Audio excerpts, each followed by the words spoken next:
Alana Minang, apa kabar Anda hari ini? Semoga selalu sehat dan tetap semangat.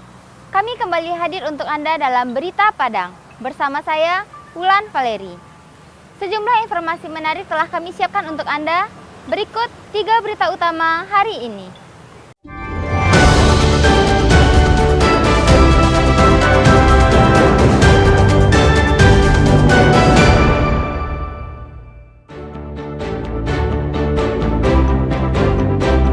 Alih-alih ingin cepat, ratusan pengemudi justru terjebak macet di pintu jalan tol ruas Padang Sicincin.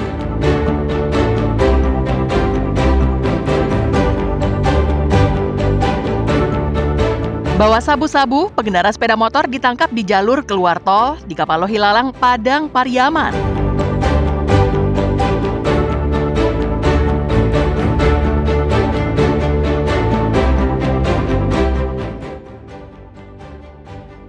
Hendak pulang mudik, penumpang bus ditemukan jadi mayat.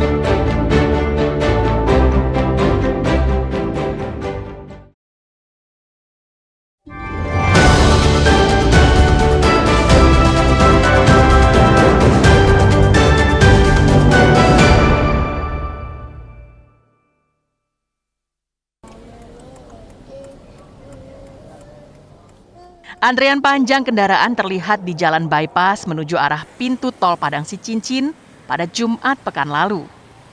Banyaknya pengemudi yang hendak menggunakan jalan tol menyebabkan macet di simpang menuju jalan tol. Tidak tanggung-tanggung, kendaraan mengular sepanjang lebih dari setengah kilometer yang disebabkan kendaraan yang masuk dibatasi oleh pengelola jalan tol. Ratusan pengemudi mobil pribadi atau golongan 1 harus sabar dan menunggu hingga lebih dari 1 jam agar bisa masuk tol saat libur Lebaran. Mirisnya, meski terjadi kemacetan panjang, namun tidak terlihat polisi lalu lintas maupun petugas unit patroli jalan raya di Telantas Polda Sumbar yang telah ditunjuk untuk mengatur arus lalu lintas di kawasan tersebut. Dampak dari macet panjang itu, para pengemudi mengaku kecewa. Pasalnya, seharusnya melewati jalan tol bisa mempercepat waktu tempuh. Namun yang terjadi justru sebaliknya. Pengemudi berharap pengelola jalan tol seharusnya lebih siap saat akan dibukanya jalur tol Padang Sicincin, sehingga kemacetan panjang seperti ini tidak terjadi. Selain itu, pengelola juga harus menyiagakan polisi lalu lintas untuk mengurai kemacetan. Pengennya mau lancar, tapi rupanya seperti ini jadinya macet masuk jadinya Lebaran ya. Mudik barang panjang. Ya pada intinya tujuan kita mau lancar perjalanan gitu. Ya harapannya supaya lebih diarahkan jalur-jalurnya gitu, atau jalur keluar itu dibikin jembatan layang atau gimana lah, supaya jalannya lebih lancar gitu. Pertama kali. Ini dalam rangka Lebaran atau gimana nih Bang? Lebaran. Ke tempat saudara, mencoba via tol yang pertama kali dibuka. Bang, ini kan terjadi macet panjang nih Bang. Harapan Abang seperti apa nih Bang? Harapan saya sebagai pemudik nggak ada gangguan seperti ini ya. Seharusnya kan lancar dan nggak ada hambatan.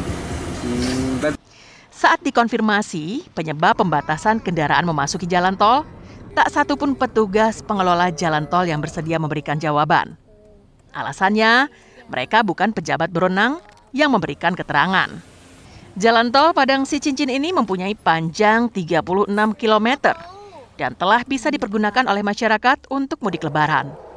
Sampai saat ini, jalan tol masih digratiskan oleh pihak pengelola karena masih dalam taraf uji coba hingga 10 April mendatang. Robiham melaporkan dari Padang.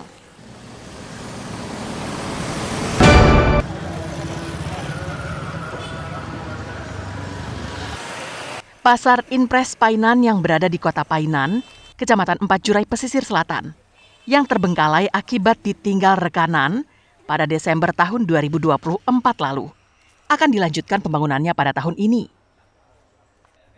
Hal itu disampaikan oleh Bupati Pesisir Selatan saat mengunjungi pasar Inpres tersebut beberapa waktu lalu. Pasar itu sendiri, pembangunannya baru rampung sekitar 60%. Pembangunan pasar ini mangkrak karena ditinggal rekanan begitu saja, sehingga bangunannya terbengkalai. Diduga, Kontraktor tidak sanggup menyelesaikannya dengan anggaran yang tersedia. Pasar ini mulai dibangun pada bulan Oktober tahun 2023 dengan anggaran sebesar 53 miliar rupiah yang berasal dari APBN Kementerian PUPR. Para pedagang yang menempatinya telah direlokasi ke belakang pasar itu pada tahun 2022. Rencananya, bangunan pasar baru ini membutuhkan luas lahan lebih dari 8.000 meter persegi untuk menampung 553 pedagang. Pembangunan kembali pasar Inpres ini akan dimulai pada pertengahan tahun 2025, menggunakan sisa anggaran yang ada, serta ditambah dengan anggaran sebesar 27 miliar rupiah yang berasal dari APBN tahun ini. Tahun ini ya, berarti 2025 ini, insya Allah nanti 2026 ini semua udah pindah ke sini. Jadi dilanjutkan 27 miliar lagi, insya Allah pasar ini nanti selesai. Kawal ke sana untuk menyelesaikan pasar ini kembali. Kalau sudah selesai pasar ini, insya Allah nanti negeri kita akan bagus nanti. Kemudian orang-orang yang jual pasar kita ini, kita relokasi lagi ke sini. Selain melanjutkan pembangunan, pemerintah Kabupaten Pesisir Selatan juga akan menata ulang lokasi di sekitar pasar, yang tujuannya agar pedagang dan pembeli merasa nyaman saat berbelanja. Banta Fauzan melaporkan dari Pesisir Selatan.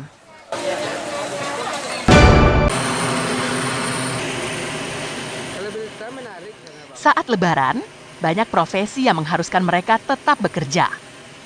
Mereka tidak diperbolehkan libur hingga Lebaran berakhir. Salah satunya adalah petugas pengatur lalu lintas udara atau Air Traffic Control. Tidak banyak yang tahu, di balik pendaratan atau lepas landas pesawat, para petugas pengatur lalu lintas udara adalah pahlawan yang rela tidak mudik demi melayani pemudik. Seperti yang terpantau di Menara Pengatur Lalu Lintas Udara, Bandara Internasional Minangkabau. Bertugas di atas menara dengan ketinggian sekitar 40 meter dari permukaan laut, petugas pengatur lalu lintas udara inilah yang mengatur arus lalu lintas udara pesawat yang akan mendarat maupun lepas landas di Bandara Internasional Minangkabau. Lulu, salah seorang petugas pengatur lalu lintas udara di Bandar Udara Internasional Minangkabau yang telah bertugas selama 6 tahun, menceritakan jika Lebaran Idul Fitri merupakan saat-saat tersibuk dalam pekerjaannya. Pasalnya, dia dan rekan-rekannya harus terus bekerja mengatur lalu lintas udara. Terlebih, jumlah penerbangan menjelang dan sesudah Lebaran bisa 2 kali lipat dibanding hari biasa. Meski tidak bisa berlebaran bersama keluarga, wanita asal Sumatera Utara ini tetap merasa senang karena bisa memberikan pelayanan terbaik kepada masyarakat yang mudik.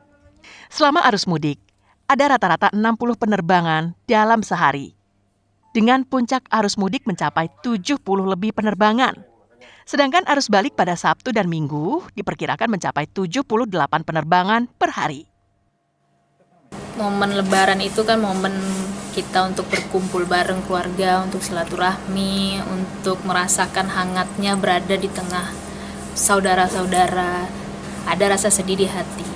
Tapi balik lagi, ini kewajiban kita sebagai etisi untuk menjaga keselamatan dan kelancaran penerbangan. Ya, kita harus ikhlas menjalaninya, kita harus dengan penuh hati untuk melaksanakan pekerjaan ini. Kerumitan yang juga dihadapi petugas pengatur lalu lintas udara ini adalah mengatur jarak antara satu pesawat dengan pesawat lainnya agar tidak ada yang tertahan, baik di udara maupun di bandara. Airnav Indonesia merupakan pelayanan jasa lalu lintas penerbangan sesuai dengan tupoksinya adalah menjamin keselamatan penerbangan yang ada di wilayah Indonesia khususnya di ruang udara Padang. Untuk teman-teman dari operasional itu berdinas berdasarkan shift. Jadi kami standby 24 jam dan kami siap untuk pelayanan keselamatan penerbangan di ruang udara Padang. Para petugas pengatur lalu lintas udara ini baru bisa menikmati libur Lebaran atau berkumpul dengan keluarga besar masing-masing 2 pekan setelah Lebaran usai dengan masa libur selama 1 pekan. Robiha melaporkan dari Padang.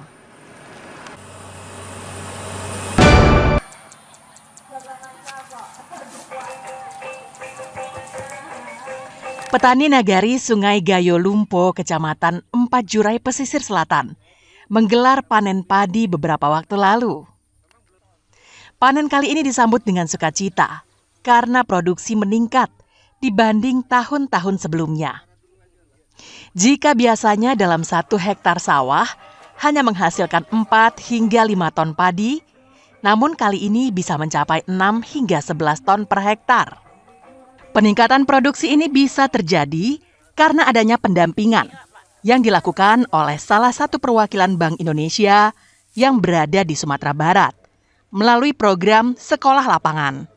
Sekolah Lapangan ini memberikan ilmu yang mencakup penyediaan bibit padi unggul, pelatihan teknik budidaya yang baik, pengairan yang teratur, pengelolaan hama, dan penyakit tanaman. Untuk sekolah lapangan yang difasilitasi oleh Bank Indonesia 8 kabupaten dan kota, ini belajarnya ke Sungai Gayo untuk bagaimana bisa menerapkan di kabupatennya masing-masing, di kelompoknya masing-masing dengan pola MTOT. Mudah-mudahan ini kami berharap di negeri Sungai Gayo Lumpo ini adalah menjadi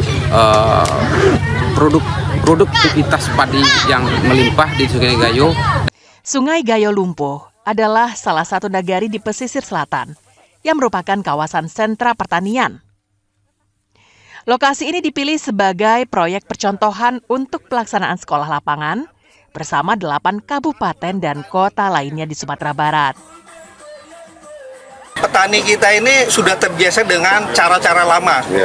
Nah, makanya kami kembangkan sekolah lapang. Jadi orang Indonesia ini, bukannya Sumatera Barat, semua petani yang di Indonesia, bukannya petani, hampir semua orang Indonesia, itu dia belajar itu ngelihat. Contoh, ngasih contoh. Nah, dengan sekolah lapang ini, udah gampang aja nih, 8 kabupaten yang ini, pakai MT itu enggak bisa ini, mudah kok nanamnya kok. Kemudian biayanya juga nggak mahal. Tenaga kerjanya juga nggak banyak yang digunakan. Harapannya, petani bisa secara konsisten menerapkan ilmu yang diperolehnya saat sekolah lapangan, agar program ketahanan pangan yang digagas pemerintah di negeri ini bisa terwujud dalam waktu dekat. Banta Fauzan melaporkan dari Pesisir Selatan.